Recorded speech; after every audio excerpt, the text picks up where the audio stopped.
Jana tulipokea taarifa mbaya kuhusiana na mahakama kutoa amri ya kufungwa na kufilisiwa kwa kampuni ya Sahara Media ambayo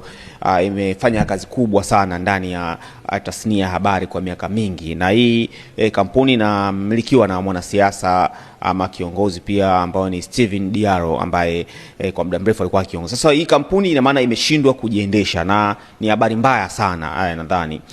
kwa watangazaji, lakini jamii nzima kwa ujumla, Kanda Ziwa, Star TV, lakini Radio Free Africa na kampuni zingine zote tanzu zimekuwa zikifanya kazi kubwa sana ya kuhabarisha umma, lakini pia imefanya mapinduzi makubwa sana kwenye tasnia ya habari, lakini pia kijamii, kuelimisha jamii, kuburudisha RFA, lakini pia kusupport ama kushughulika katika shughuli za kimaendeleo kupitia elimu mbalimbali ambao wamekuwa wakizitoa kupitia vipindi mbalimbali. Sasa hii habari ni mbaya kwa kweli, na ndio hivyo imetokea. Ina maana sasa Sahara imeshindwa kujiendesha na inafilisiwa sasa, kampuni kubwa ambayo imetengeneza vijana wengi sana. Hali ya vyombo vya habari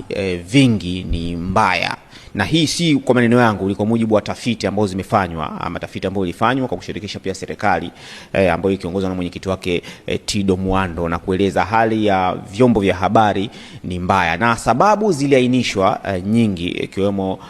policies ambazo na pia kupitia research mbalimbali ambayo nilikuwa naifuatilia ya Chuo Kikuu cha Dar es Salaam. Issue ya pili ilikuwa ni issue za managerial au uendeshaji wa kampuni hizi, lakini pia la tatu kiliangaziwa sana issue ya mabadiliko, tunasema digitalization ambayo imekuja. Hii tunajua sasa hivi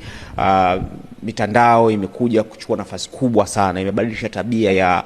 watumiaji ama wale ambao walikuwa wanapelekewa maudhui. Tabia zao nyingi zimebadilika. Sasa hivi ile consuming of news sio tena mtu paka kaende nyumbani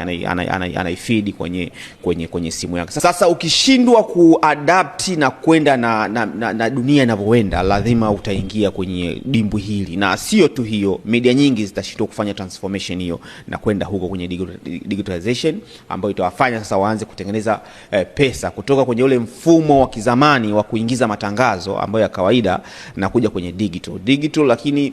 tumeona kuna baadhi ya kampuni ambazo sasa hivi zinafanya bado vizuri. So ni jambo ambalo tayari lilizungumzwa kupitia maandishi ya tafiti ambazo zilikuwepo, na ni jambo ambalo la kujiandaa na kujipanga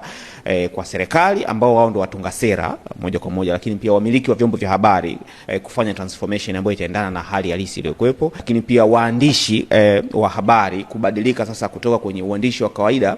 lakini pia waanze sasa pia wao kuwa ni watu wa masoko.